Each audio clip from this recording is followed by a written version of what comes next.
melakukan ice breathing lagi pada video sebelumnya ya. Dilanjutkan dengan membaca doa, ya. Dan silakan naik lagi. Pimpin temannya. Dan tangan atas saja. Tangan atas sedikit.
senternya atau lampunya hanya disimpan di matahari.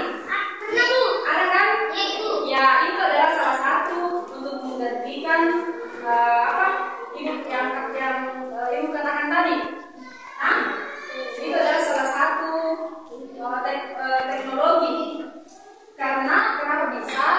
Karena itu lampu dia tidak dicas, bisa menyala. Kayak punyanya Caca, ada punyanya Caca itu disimpan di matahari, lalu kalau malam bisa menyala, dia tidak dicas di matahari saja karena itu adalah tata surya, ya kan? Jadi ada juga lampu yang ketika malam hari ketika mati lampu, pasti lampu itu akan menyala karena itu adalah tata surya. Ada yang punya? Ada. Oh iya, ada. Nah, jadi dalam berbaik, apakah energi alternatif itu? Ada yang tahu? Energi alternatif? Tidak.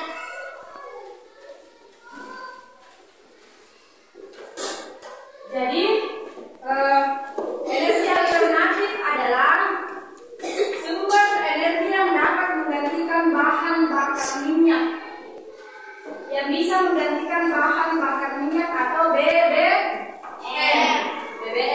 Nanti Ibu sebentar saya kasih sebagai contohnya. Nah, pencarian dan penggunaan energi alternatif sebenarnya sudah lama diupayakan manusia. Namun sehingga saat ini usaha tersebut belum diperoleh secara maksimal.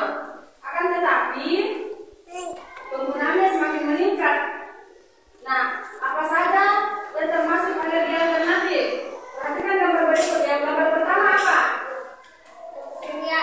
Ya, tata surya. Yang kedua? Kincir angin. Ya, kincir angin. Yang ketiga? Enggak. Yang ketiga itu adalah kincir angin. Dan yang ketiga itu adalah pemanfaatan energi air. Nah, jadi Ibu akan jelaskan apa itu energi surya ya, pemanfaatan energi surya. Nah, Ibu sudah jelaskan tadi, pemanfaatan energi surya itu seperti lampu yang tidak dicas, hanya disimpan di matahari. Ya, disimpan di matahari. Boleh dijual di bawah doang. Ya? Ibu. Nah, seperti dia tidak dicas, tidak mempunyai listrik. Nah, energi air, ada yang pernah lihat? Air. Pernah di mana? Di kalau kita mau Oh ya. Terus yang kincir angin di mana? Di mana nih? Ya, di Jeneponto. Ada kincir angin di sana? Ya. Jadi ada beberapa contoh sumber energi alternatif, di antaranya itu panas matahari. Nah, ada energi gerak angin dan energi gerak air, dan energi tersebut mudah diperoleh, murah dan berlimpah. Panas matahari, gerak air dan gerak angin atau bayu dapat diubah menjadi energi listrik. Dengarkan ya, dapat diubah menjadi energi listrik. Energi listrik yang dihasilkan oleh matahari, air dan angin inilah yang dapat digunakan sebagai pengganti bahan bakar minyak. Jadi yang kincir angin, yang kincir angin itu yang di Jeneponto itu adalah bisa menggantikan bahan bakar minyak ya. Jadi energi matahari dimanfaatkan untuk membuat pembangkit listrik tenaga surya atau PLTS, pembangkit tenaga surya. Jadi dan energi air dimanfaatkan untuk membuat pembangkit listrik tenaga air yaitu PLTA. Kayaknya di PLTA juga itu ada di Jeneponto juga. Kalau di Goa itu belum ada, ya. Jadi energi angin dimanfaatkan untuk membuat pembangkit listrik tenaga angin.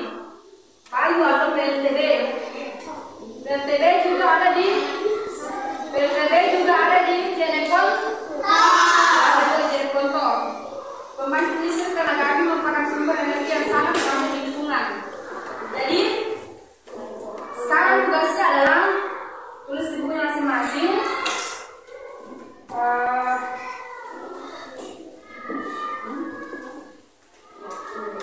Jadi dengarkan dulu yang ibu tadi jelaskan terkait dengan tata surya, matahari kan, energi angin dan energi apa? Air. Energi angin dan energi air itu dapat menghemat penggunaan bahan bakar minyak manusia. Tidak lagi bergantung pada bahan bakar minyak, ya. Jadi di Jepang itu tidak menggunakan lagi, ada yang menggunakan tapi sebagian, ya. Jadi tulis di bukunya masing-masing. Apa ini?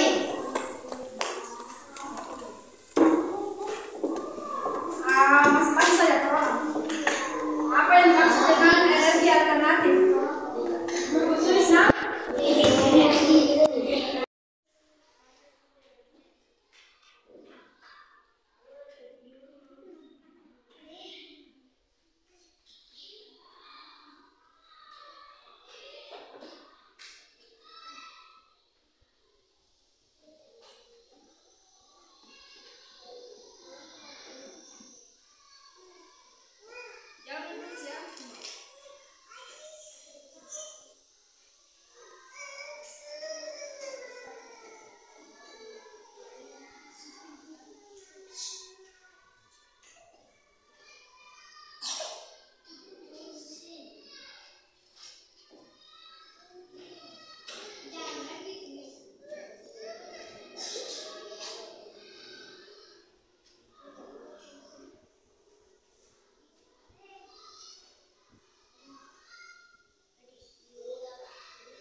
Materi kita pada hari ini yaitu sumber alternatif.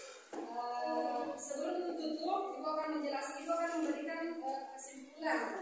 Jadi sebagai kesimpulan itu, di kehidupan kita sebagai manusia, terkait dengan perubahan teknologi yang semakin hari semakin meningkat, jadi kita perlu yang namanya yang kita jelaskan tadi terkait dengan tata surya, sumber angin dan sumber air. Nah, itu adalah salah satu